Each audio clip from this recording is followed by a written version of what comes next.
نويت أن أصلي لله تعالى ركعتي صلاة التهجد سنة رسول الله تعالى متوجها إلى جهة الكعبة الشريفة الله أكبر. نويت أن أصلي لله تعالى ركعتي صلاة التهجد سنة رسول الله تعالى متوجها إلى جهة الكعبة الشريفة الله أكبر.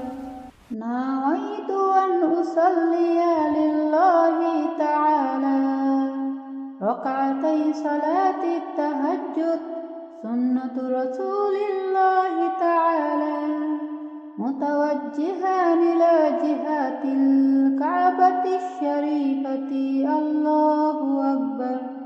صلى الله عليه وسلم صلى الله عليه وسلم صلى الله عليه وسلم صلى الله عليه وسلم صلى الله عليه وسلم صلى الله عليه وسلم صلى الله عليه وسلم صلى الله عليه وسلم صلى